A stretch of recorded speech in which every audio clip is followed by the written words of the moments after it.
이 시간 하나님께서 우리에게 주시는 말씀은 요한복음 2장 1절부터 11절까지의 말씀입니다. 제가 갖고 있는 신약성경 143면에 있는 요한복음 2장 1절에서 11절까지의 말씀입니다. 우리 본문의 말씀을 교독하도록 하시겠습니다. 먼저 제가 한 절 읽고 여러분들이 읽고 우리 2장 1절에서 11절까지의 말씀을 교독하시겠습니다. 사흘째 되던 날 갈릴리 가나에 혼례가 있어 예수의 어머니도 거기 계시고 포도주가 떨어진지라 예수의 어머니가 예수에게 이르되 저들에게 포도주가 없다 하니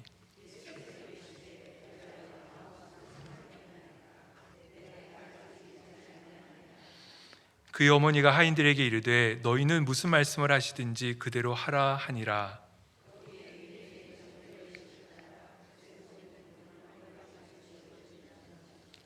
예수께서 그들에게 이르시되 항아리에 물을 채우라 하신즉 아기까지 채우니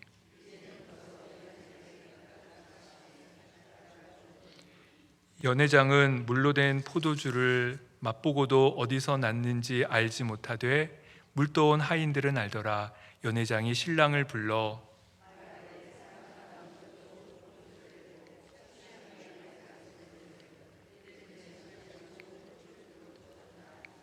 함께 있습니다. 예수께서 이 첫 표적을 갈릴리 가나에서 행하여 그의 영광을 나타내심에 제자들이 그를 믿으니라. 아멘. 1953년 인류 역사상 최초로 이 세계 최고봉인 이 에베레스트 산을 정복한 사람은 뉴질랜드의 산악인이었던 에드먼드 힐러리라는 사람입니다. 그가 최초로 인류 역사상 세계에서 가장 높은 산인 에베레스트 산 정상에 정복하게 됩니다. 그런데 그때 아주 특별한 일들이 벌어지게 되지요. 보통은 산 정상에 올라가면 산을 정복한 사람이 자기 나라 국기를 들고 정상에서 아주 멋지게 포즈를 취하면서 기념사진을 찍지 않습니까? 그런데 그때에 에베레스트 산이 처음 정복되었던 그날에 그 사진 속의 주인공은 이 사람 힐러리가 아니었습니다. 힐러리가 아니고 힐러리를 거기까지 인도했던, 안내했던 등반 가이드였던 네팔 사람 노르가이라는 사람이 그 사진 속 주인공이었습니다. 이런 일이 있었습니다. 원래는 이 노르가이라는 사람이 그를 그곳까지 안내해 줬던 그 가이드가 카메라를 주고 사진을 찍을 그러한 계획이었습니다. 그런데 이 노르가이라는 사람은 네팔 사람으로 카메라 작동법을 알지 못했습니다. 게다가 그 산 정상에서 카메라 작동법을 설명하며 가르쳐서 찍기에는 적합하지 않았던 것이죠. 어쩔 수 없이 산 정상에 올랐던 힐러리가 카메라를 들고 사진을 찍게 되었고, 그래서 그 기념비적인 그 사진 속에 등장하는 인물은 이 힐러리가 아니라 그를 그곳까지 등반 가이드로 안내했던 노르가이라는 인물이었던 것입니다. 많은 기자들이 이 노르가이한테 그런 질문을 했습니다.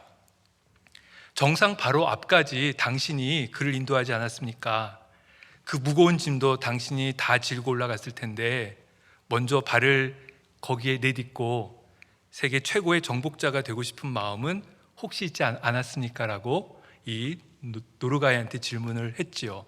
그때 노르가이가 기자들한테 해준 말은 이런 말이었습니다. 산에 오르는 것은 힐러리의 꿈이었습니다. 그리고 그를 돕는 것이 저의 꿈이었지요. 저는 힐러리가 정상에 설 수 있게 도운 것만으로도 충분히 행복합니다. 정말 멋진 말이지요. 자신의 꿈은 산을 정복하는 것이 아니라 산을 정복하는 힐러리를 돕는 것이 나의 꿈이었기 때문에 그것이 나에게는 가장 큰 행복이었다, 그런 이야기를 하고 있는 것입니다. 그래서요, 많은 세상 사람들은 이 에베레스트 산을 정복했던 첫 번째 사람을 힐러리로 기억하지만 이 산을 아는 사람들, 산을 등반해 본 사람들은 이런 말을 한다고 합니다. 텐징 노르가이가 없었다면 힐러리도 없었을 것입니다. 그가 있었기 때문에 힐러리라는 에베레스트 산을 정복한 첫 번째 정복자가 있을 수 있었다. 그렇게 이야기를 하고 있는 것입니다. 주연으로 등장하기 전에 누군가 수많은 조연들이 함께 있기 때문에 주연이라는 인물이 등장하게 되는 것을 우리가 보게 되죠. 오늘날 현대의 사회를 우리는 가시성의 시대라고 그렇게 이름 붙입니다. 사람들마다 보이는 것이 전부라고 그렇게 생각합니다. 그래서 가능하면 무대에도 중앙에 서기를 원하지요. 뿐만 아니라 다른 사람의 이름이 아니라 나의 이름이 불려지기를 원합니다. 무대의 가장자리에 서게 되면 아무도 내 이름을 기억하지 않고 내 이름을 불러주지 않으면 무엇인가 실패했다라는 생각을 하는 경우들이 우리 주변에 너무나도 많이 있습니다. 그러나 우리가 생각해야 되는 것, 특별히 하나님의 역사는 어떠합니까? 하나님의 역사는 예수 그리스도가 누구인지를 분명히 증거하는 거기에 있지요.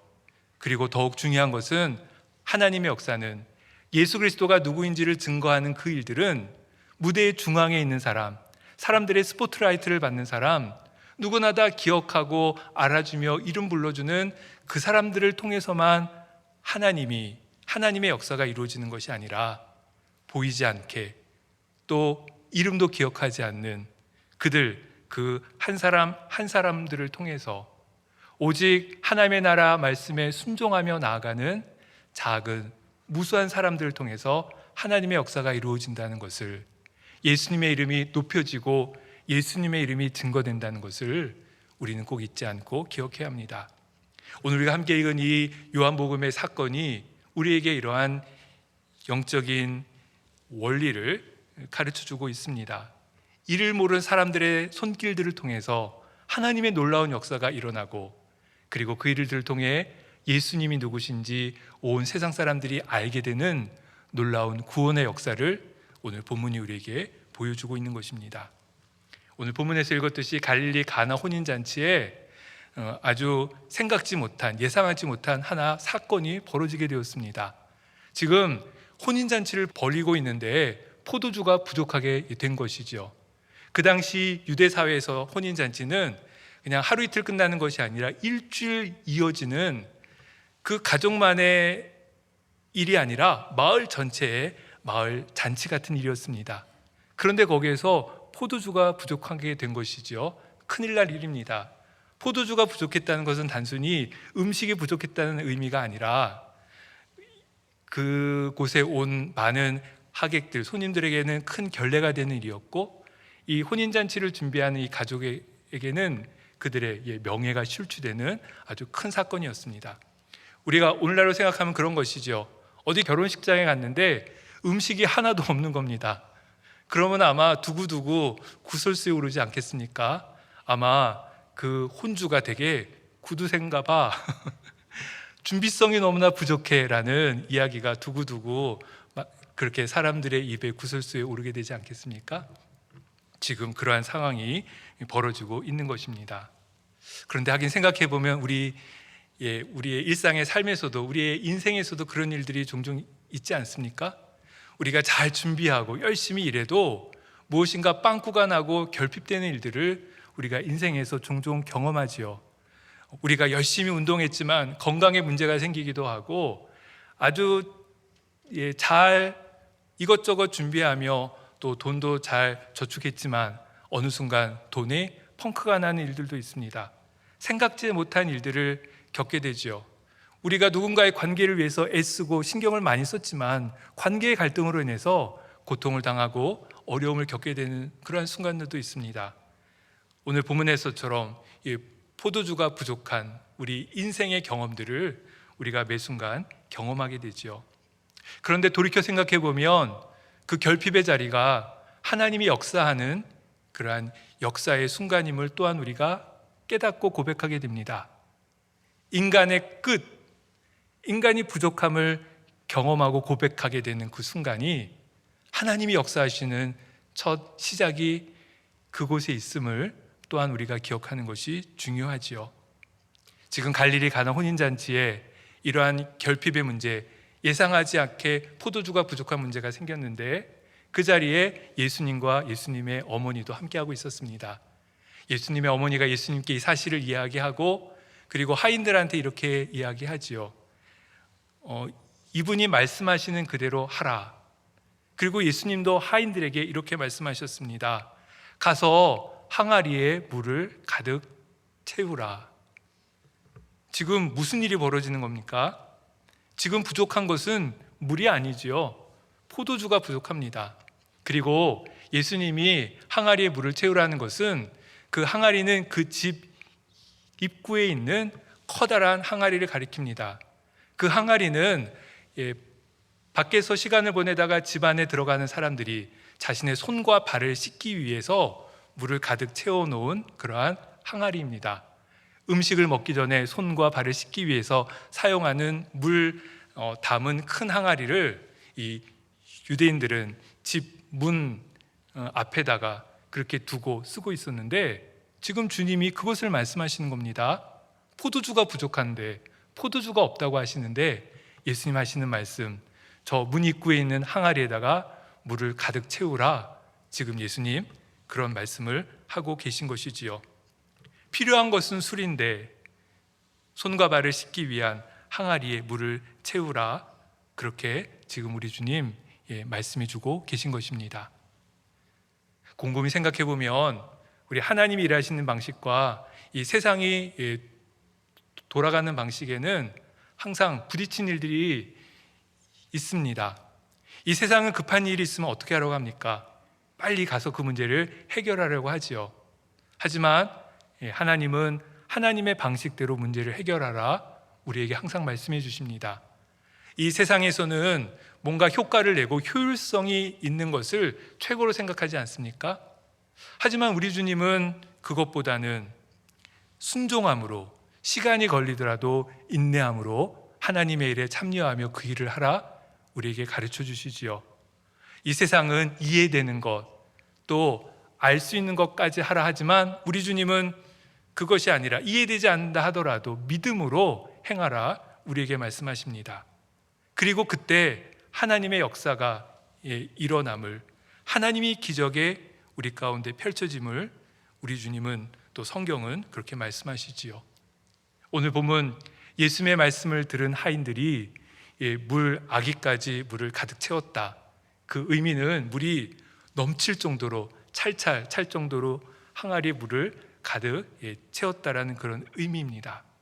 그리고 잘 아신 것처럼 거기에서부터 하나님의 놀라운 기적을 그 자리에 모인 모든 사람들이 경험하게 되죠. 하인들이 순종하여 물을 채우는 그 사건으로부터 하나님의 놀라운 기적의 역사가 출발하게 되는 사건이 오늘 본문의 말씀 가운데 기록되어져 있습니다. 잘 아듯이 성경에는 수많은 기적들이 있죠. 그런데 성경을 믿지 않는 사람들은 이 성경의 기적들이 항상 걸림돌이 됩니다. 그것만 없으면 성경을 좀 한번 읽어볼 텐데, 성경을 믿어볼 텐데 생각하지만 성경을 읽다가도 기적이 나오면 이게 무슨 말이냐 생각하며 성경을 덮어버리는 경우들이 종종 많이 있지요. 일본의 대표적인 기독교 사상가인 우치무라 간조에게 어느 학생이 찾아와서 이런 질문을 했다고 합니다. 선생님, 저는 성경의 교훈은 다 좋은데 도저히 기적은 믿을 수가 없습니다. 물 위를 걷고 죽은 자가 살아나고 물이 포도주가 되는 황당한 이야기들을 다 빼고 성경을 읽으면 안 되겠습니까? 라고 질문했다고 합니다. 이때 우치무라 간조 목사님 학생한테 이런 이야기를 해주죠. 학생, 성경에서 인간의 이성으로 이해되지 않는 기적을 다 빼낸다면 성경에는 딱 2장만 남을 것세. 바로 제일 앞표지와 제일 뒷표지라네. 그렇죠. 성경에 기적에 대한 이야기가 너무 많습니다. 그 기적들은 하나님이 인간 역사 안에서 지금도 역사하시고 또 지금 우리를 인도하고 계심을 보여주는 놀라운 사건임에도 불구하고 하나님에 대한 믿음이 없는 사람들, 이 세상 사람들은 그 기적이 오히려 걸림돌이 되고 불편합니다. 하지만 성경에는 무수한 사건들, 기적들을 통해서 우리의 믿음에 귀한 가르침을 주고 있습니다. 온 세상이 하나님의 말씀에 의해서 창조되었다라는 천지 창조를 성경은 말씀합니다. 하지만 하나님 믿지 못하는 사람들은 그것을 진화론으로 다시 설명하려고 하지 않습니까? 우리가 출애굽기를 보면 하나님께서 이스라엘 백성들을 출애굽시키실 때 관건적으로 놀라운 기적의 역사들을 일으키지 않습니까? 하지만 하나님을 믿지 못하는 사람들은 그것 또한 인정하지 않습니다. 그것을 신화화하지요. 뭔가 신화적인 이야기, 가상으로 꾸며낸 이야기라 그렇게 성경의 진리를 왜곡합니다. 그것만이 아닙니다.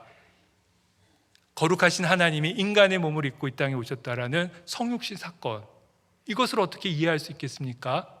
하나님을 믿지 못하는 사람들 이 사건을 부인하지요. 하지만 우리 그리스도인들은 그것이 우리 신앙의 분명한 고백입니다.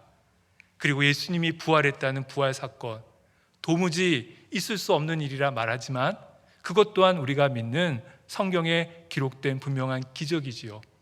예수 그리스도를 믿음으로 구원받는다, 또 삶이 변화되어진다, 영생의 삶을 산다, 우리가 도저히 이해할 수 없는 일들이지만 성경은 하나님의 역사를 통해서 그러한 기적이 우리 일상의 사건으로 일어남을 분명하게 보여주고 있습니다. 또 우리가 죽은 다음에 천국이 있고 지옥이 있고 그리고 성령의 역사가 오늘도 우리가 함께 한다는 것, 이 세상 사람들은 알지 못하지만 그러나 우리 그리스도인을 믿고 고백하는 우리 신앙의 고백이며 분명한 역사적인 사건임을 우리는 분명히 그렇게 이야기할 수 있지요. 그래서 성경에서는 기적이라는 표현을 몇 가지 의미를 두고서 우리에게 설명합니다. 가장 먼저는 무엇인가 경이로운 놀라운 사건을 성경이 표현할 때 성경은 기적이라는 그러한 용어를 사용해서 설명을 하지요. 또 뿐만 아니라 초자연적인 능력, 아주 엄청난 힘을 의미할 적에도 기적이라는 표현을 그렇게 사용합니다. 그리고 또 하나 아주 중요한 것이 오늘 본문에 등장하는 표적이라는 말을 기적의 의미를 설명하면서 성경은 사용하는데 오늘 본문이 바로 그 첫 번째 표적, 기적에 대해서 우리에게 이렇게 말씀하고 있죠. 우리 함께 읽었던 11절 말씀을 한번 보시면 11절에서 이렇게 말씀합니다. 예수께서 이 첫 표적을 갈릴리 가나에서 행하여 그의 영광을 나타내심에 제자들이 그를 믿으니라. 첫 표적, 표적이라 이야기합니다. 즉 기적을 가리키지요. 초자연적인 어떠한 우리가 생각하지 못한 사건이 일어나는 것도 기적이고 초자연적인 능력이 나타나는 일들도 기적인데 특별히 오늘 본문은 기적을 표적으로 그렇게 설명하고 있습니다. 여기서 중요한 것은 그 사건 자체가 아니라 그 사건의 의미입니다. 그래서 기적을 오늘 본문은 표적이다, 무엇인가 메시지를 전하기 위해서 일으키신 사건이다라고 오늘 성경은 우리한테 분명하게 밝히면서 이 가나 혼인잔치에서 물이 포도주가 되는 사건에 대해서 우리에게 말씀하고 있는 것입니다. 그 의미는 분명합니다. 예수님이 누구신지를 보여주기 위한 것이지요. 예수님이 누구신지 그것을 알려주기 위해서 오늘 본문의 기적을 이것은 표적이다, 그렇게 성경이 기록하고 있는 것입니다. 예수님이 하나님의 아들이심을, 예수님은 우리와 같은 인간이 아니라 하나님이심을, 그리고 이 땅에 하나님이 보내셨고 하나님이 보내신 목적을 위해 이 땅에 오신 분임을 이 가나의 혼인잔치의 사건들을 통해서, 기적을 통해서 우리에게 보여주고 있기 때문에 이 사건을 표적이다, 그렇게 오늘 본문이 기록하고 있는 것입니다. 그래서 우리가 이 사건을 볼 적에는 예수님이 누구신지에 대해서 집중하는 것이 무엇보다도 중요합니다. 예수님이 누구신가? 예수님은 어떤 분이신가? 그래서 우리 온전히 믿는 사람들은 기적에 휘둘리지 않는 것은 기적만 보는 것이 아니라 기적이 말하고자 하는 예수님에 대해서 집중하기 때문에 우리는 기적에 휘둘리지 않을 수 있는 것이지요. 기적을 보지만 그러나 거기에서 하나님의 말씀을 드리려고 하기 때문에 우리는 기적에 현혹되거나 끌려가지 않고 기적에서 중심 메시지인 예수님이 누구신지를 붙들 수 있는 것입니다. 오늘 본문은 그것을 통해서 하나님 나라의 주권과 하나님 나라의 권세에 대해서 우리에게 말씀하고 있습니다. 그리고 우리 가운데 하나님의 나라가 활짝 열려 있음을, 우리가 하나님의 나라를 맛보고 살 때 혼인잔치의 기쁨을 우리가 경험하게 되고 혼인잔치의 포도주를 충분히 마시게 되는 놀라운 창조의 역사가 일어남을 오늘 성경이 우리에게 가르쳐주고 있는 것이지요. 예수님이 누군지 분명히 알아야, 예수님을 만나야, 그리고 예수님이 증거되는 그 사건에 우리가 함께 동참해서 예수님이 어떤 분인지를 드러내고 나타나는 일에 함께 참여하는 일을 통해야 우리의 삶이 변화되어지고 우리의 삶에 참된 기쁨이 충만하게 임하게 됨을 오늘 사건을 통해서 우리에게 보여주고 있는 것입니다. 오늘 우리가 이런 기적의 의미를 생각할 때 아주 우리에게 충격적인 그러한 이야기를 하는 성경 구절이 오늘 함께 읽었던 이 9절의 말씀입니다. 9절에서 이렇게 기록합니다. 이 연회장은 물로 된 포도주를 맛보고도 어디서 났는지 알지 못하되 물떠온 하인들은 알더라. 물떠온 하인들은 알더라. 연회장은 알지 못하되 물떠온 하인들은 알더라. 물떠온 하인들은 알더라. 이 기적이 어떻게 일어나는지 깨달은 사람이 누구라고 말하고 있습니까? 연회장은 알지 못하되 물떠온 하인은 알더라. 연회장이 아니라 물떠온 하인들이 이 기적이 어떻게 일어났는지, 이 기적이 누구로부터 일어났는지 그것을 안다. 오늘 성경이 우리에게 분명히 말하고 있는 것이지요. 연회장은 어떤 사람입니까? 잔치의 상석에 앉아있는 사람입니다. 전체 혼인잔치를 주관하는 그러한 인물이지요. 그는 물이 변하여 포도주가 된 그 포도주의 맛을 본 사람입니다. 그리고 그런 말도 하지요. 이 집은 참 훌륭하다. 보통은 잔치 초반에 좋은 포도주를 냈다가 후반에는 엉망인 포도주를 냈는데 이 집은 처음보다 끝이 더 좋은 포도주를 가져온다라며 흥분하고 좋아하고 포도주의 맛에 감탄한 그러한 사람이 오늘 본문에 등장하는 연회장이지요. 그런데 성경은 어떻게 말합니까? 연회장은 알지 못하더라. 반대로 등장하는 사람이 하인들입니다. 하인들은 지금 커다란 항아리에다가 물을 가득 채우느라고 수고하며 애썼던 그러한 인물들이죠. 그들은 포도주를 맛볼 기회가 전혀 없습니다. 그들은 시키는 대로 그 포도주를 갖다가 물이 변하여 된 포도주를 갖다가 그곳에 잔치에 참여한 사람들에게 가져다 주는 일이 그들이 하게 되는 일의 전부입니다. 그들은 위험 또한 감수해야 됐습니다. 분명히 물인데 그것을 떠다가 하객들에게 갖다 줘야 하니 하객들이 이것을 보고 왜 물을 가져왔냐라고 질책할 때 그들이 할 말은 아무 말도 없었지요. 하지만 하인들은 알더라. 오늘 본문이 기록합니다. 이것이 어떻게 누구로 인해서 포도주가 되었는지, 어디서부터 이런 기적이 일어났는지, 어떻게 이러한 변화가 일어났는지 그들은 알더라. 오늘 본문이 기록합니다. 연회장은 알지 못하되 물떠온 하인들은 알더라. 누가 복된 사람입니까? 누가 이 기적에 참여한 진정한 주인공이겠습니까? 이 하인들이지요. 그들은 예수님을 경험한 사람들입니다. 그들은 이 기적이 누구로부터 시작되었는지, 그리고 이 기적의 주인공이 누구인지, 그리고 이 기적을 통해 예수님이 어떤 분인지 직접 만난 사람들, 그들은 연회장이 아니라 하인들이다. 오늘 성경이 우리에게 밝히 보여주고 있습니다. 그들은 자신들만의 놀라운 비밀을 공유하고 있는 그러한 인물들이지요. 이것은 예수님이 일으키신 일이야. 이것은 우리가 예수님의 말씀에 순종하여 그 일을 할 때 예수님으로 하여금 우리에게 경험케 하신 놀라운 사건이야. 그들에게는 놀라운 자신들만의 비밀을 품고 그렇게 앞으로의 인생을 살 수 있는 놀라운 경험을 그 현장에서 할 수 있었던 것이지요. 그래서 성경은 기록합니다. 연회장은 알지 못하되 하인들은 알더라. 하인들은 이 비밀을 알더라. 이 비밀이 어디로부터 시작되었는지, 예수님이 어떤 분이었는지, 예수님이 행하신 놀라운 기적이 무엇인지 그들은 알더라. 성경이 우리에게 분명하게 기록합니다. 오늘 본문에서 우리가 깊이 주목해야 될 부분이 바로 이 부분입니다. 기적의 주인공인 예수님, 예수님은 이 놀라운 기적을 어떻게 이루셨습니까? 그리고 누구와 함께 이 기적을 일으키신 것입니까?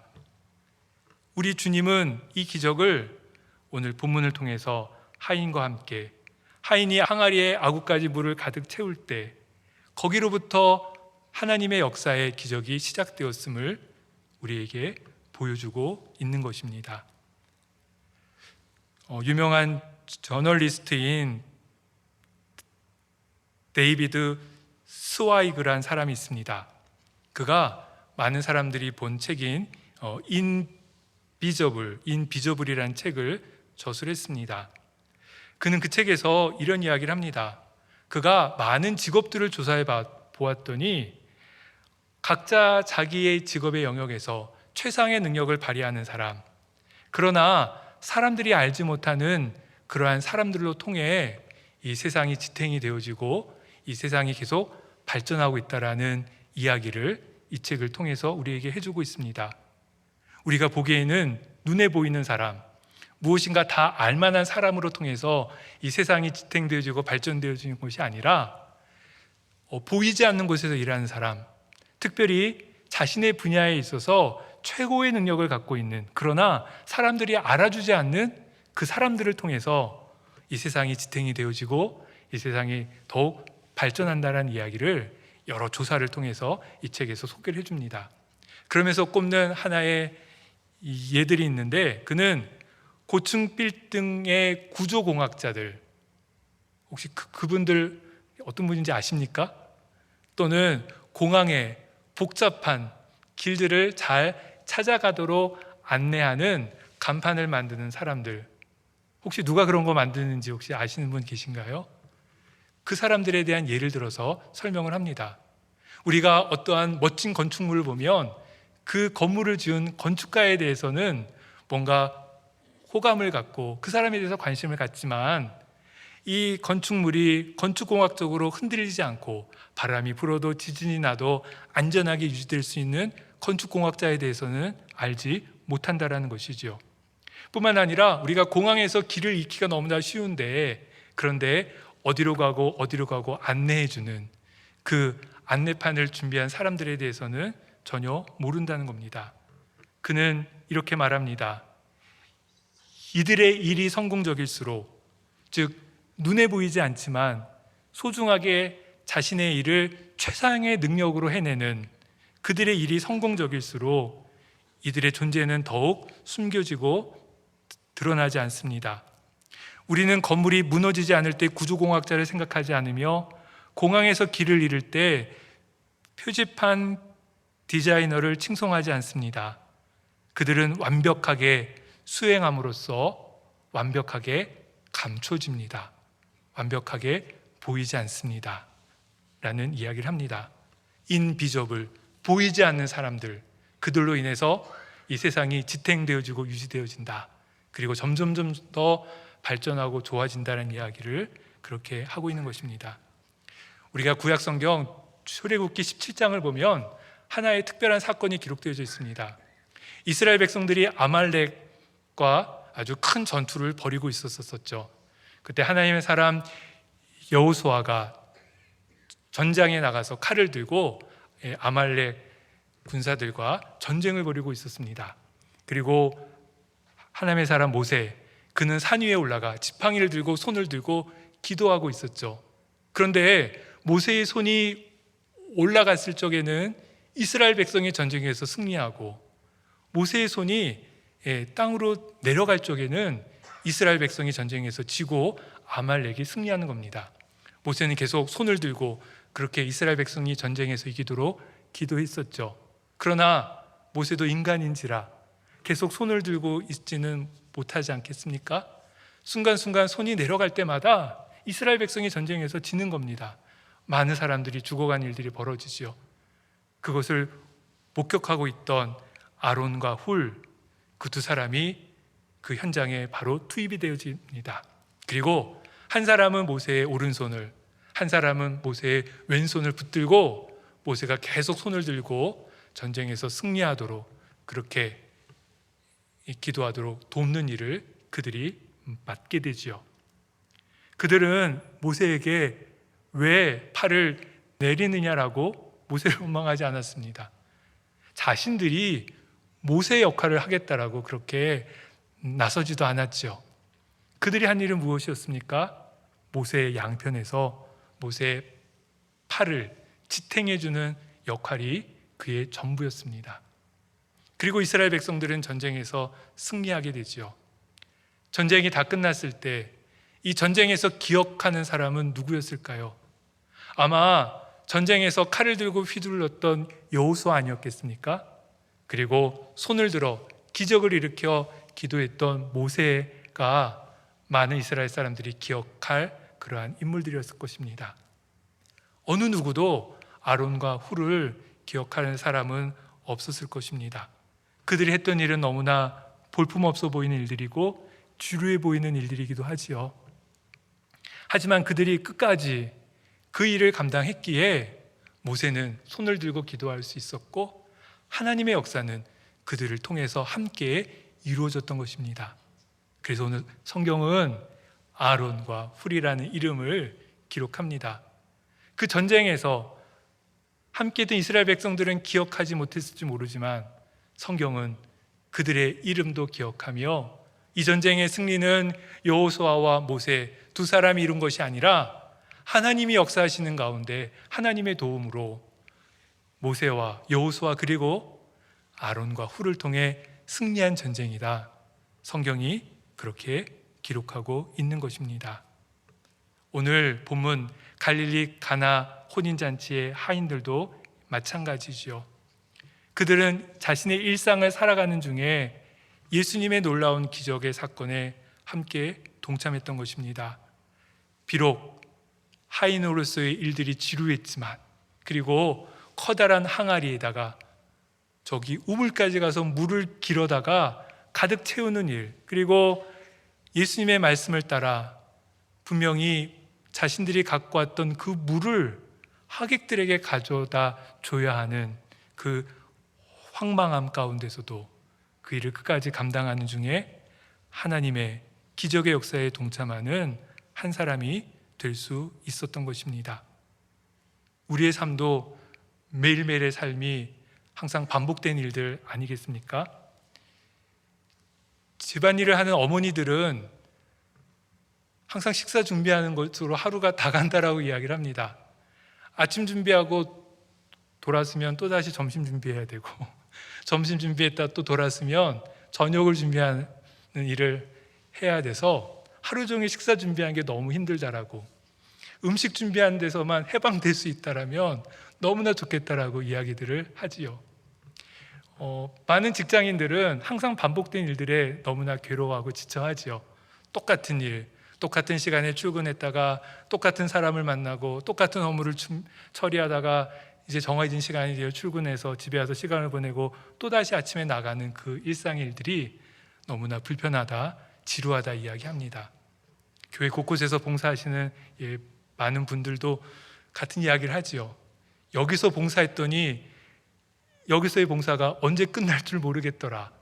교사로 봉사를 시작했더니 평생 교사로 봉사해야 되고 안내부에서 봉사했던 일들은 어느 순간도 벗어나지 못하고 난 항상 안내부 일을 해야만 하더라. 그런 이야기를 하는 이야기들을 종종 듣게 됩니다. 우리 일상이 그렇지요.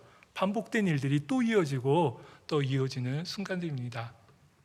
하지만 그 반복된 일상 통해서 그 일을 온전히 순종하며 그 일을 통해서 하나님의 일을 이루고자 하는 그 일들 가운데, 그리고 하나님이 그 사람들을 통해서 하나님의 귀한 역사들을 이루어 가시는 것을 우리가 꼭 잊지 말고 기억해야 합니다.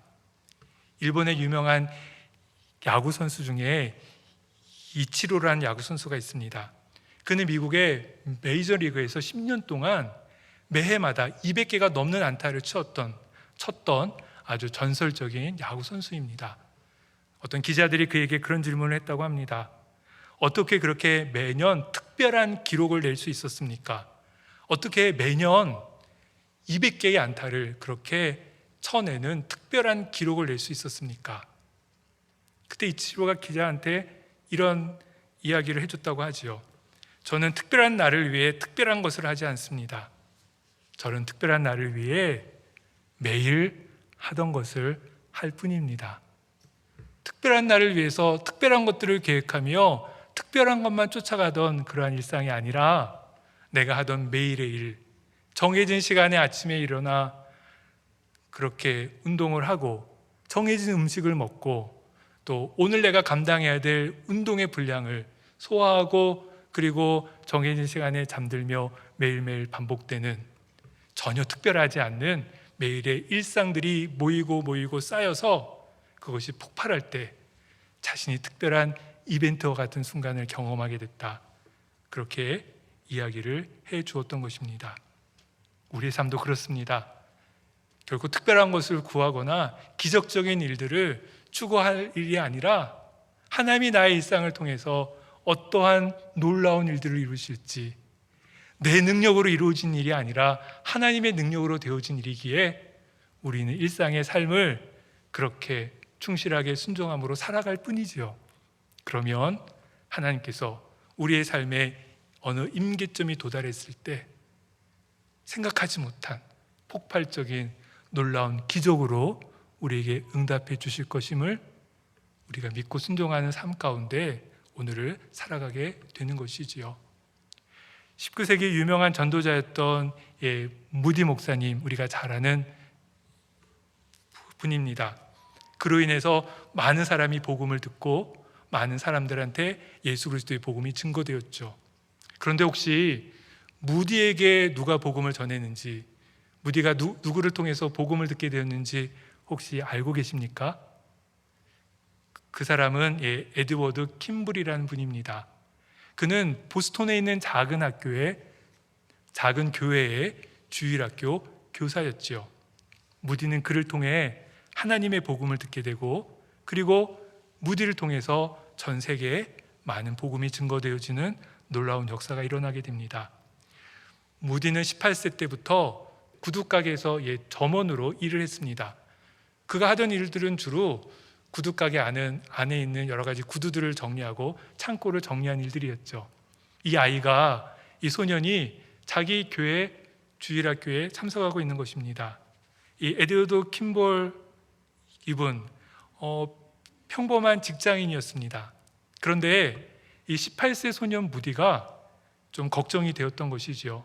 가게 점원으로 일하고 있는데 그에게 영적인 확신이 보이지 않는 것이 교사로서 부담이 되었던 것입니다. 그래서 결심하고 그가 일하고 있는 구두 가게를 찾아가게 되지요. 그런데 아마도 좀 성격이 좀 소심한 분이었든지 감히 가게 문을 열고 안으로 들어가지를 못하는 겁니다. 가게 밖에서 발만 동동거리며 가서 복음을 전해야 되는데 예수님에 대해서 이야기를 하긴 해야 됐는데 하지 못하고 갈등만 하고 있었죠. 시간이 오랜 후에 그가 그때를 생각하며 이렇게 회상을 했습니다. 나는 가게 문 앞에서 한참을 서성거렸습니다. 내가 들어가면 이 아이가 귀찮아하진 않을까? 괜한 짓을 하는 건 아닐까? 고민하는 중에 저의 심장은 터질 것만 같았습니다. 아마 여러분 어떤 마음인지 충분히 아실 겁니다. 그런데 용기를 내서 가게 안으로 들어갔고 거기서 구두를 정리하고 있는 무디에게 예수님에 대해서, 복음에 대해서 증거하게 됩니다. 그때가 무디가 회심하게 되는 귀한 순간이었다. 그렇게 역사는 기록하고 있습니다. 이 사건을 통해서 한 사람, 이 에드워드 킴블이라는 분을 통해 복음이 무디에게 전해되어지고 그리고 하나님 무디를 통해서 전 세계 수많은 사람들이 복음을 듣는 놀라운 역사를 이루셨던 것입니다. 첫 출발은 에드워드 킴블, 작은 교회 주일학교 교사로부터 시작되었었고, 그가 하나님이 주시는 그 말씀, 그를 이끄시는 성령의 인도하심에 순종하며 나갈 때, 그때 아주 작은 일상의 일들을 통해서 하나님의 놀라운 기적이 그렇게 이루어졌던 것입니다. 예수 그리스도가 어떤 분인지 세상에 알려지는 방식은 이런 방식입니다. 유명한 사람을 통해서, 놀라운 사건을 통해서, 기적적인 깜짝 놀랄 만한 특별한 사건을 통해서 예수님이 어떤 분인지 이 세상에 드러나고 예수님을 구주로 고백하며 믿는 사건이 이루어지는 것이 아니라, 하나님의 사람들이 자신에게 맡겨진 일상의 삶을 성실하게 순종하며 살아가는 그 일들이 모아진 일들을 통해서 하나님이 역사하시는 것이 하나님의 방식임을 우리가 잊지 말고 기억해야 합니다. 그때 예수님이 누구신지, 예수님이 무슨 일을 하시러 이 땅에 오셨는지, 그리고 예수님이 지금도 우리를 변화시키고 이 세상을 새롭게 하시며 하나님의 창조적인 역사를 이루고 계심을 그들은 믿고 고백하며 그 자리에 함께 하게 되는 것입니다. 빈 항아리에 물을 가득 채우는 순종함을 통해서 은밀한 중에 일하신 하나님이 그렇게 일하십니다. 일상에서 예수 그리스도를 주로 고백하며 하나님의 말씀에 순종하고자 하는 한 사람 한 사람들을 통해서 우리 하나님은 하나님의 놀라운 기적적인 일들을 지금도 이루고 계십니다. 오늘 본문은 말합니다. 연회장은 알지 못하되 하인들은 알더라. 연회장은 알지 못하되 하인들은 알더라. 아무런 변화가 일어나지 않을 것만 같은 그때에 하나님의 시간, 하나님의 때가 되면 하나님은 하나님의 사람들을 통해 하나님의 구원의 역사를, 놀라운 기적의 역사를 일으키십니다. 주님과 나만이 아는 비밀, 그것을 간직하며 기쁨으로 신앙생활하는 우리여야 될 것입니다. 연회장은 알지 못하되 하인은 알더라. 다른 사람은 알지 못하지만 나는 안다. 하나님이 나를 통해 지금도 역사하시며 하나님의 기적을 일으키신다. 하나님이 일하신다. 귀한 비밀을 간직하고 기쁨으로 신앙생활하는 우리 모두의 모습이어야 될 것입니다. 함께 기도하겠습니다. 하늘에 계신 우리 아버지여, 이름이 거룩히 여김을 받으시오며 나라의 임하옵시며 뜻이 하늘에서 이룬 것 같이 땅에서도 이루어지이다. 오늘날 우리에게 일용할 양식을 주옵시고 우리가 우리에게 죄 지은 자를 사하여 준 것 같이 우리 죄를 사하여 주옵시고 우리를 시험에 들게 하지 마옵시고 다만 악에서 구하옵소서. 대개 나라와 권세와 영광이 아버지께 영원히 있사옵나이다. 아멘.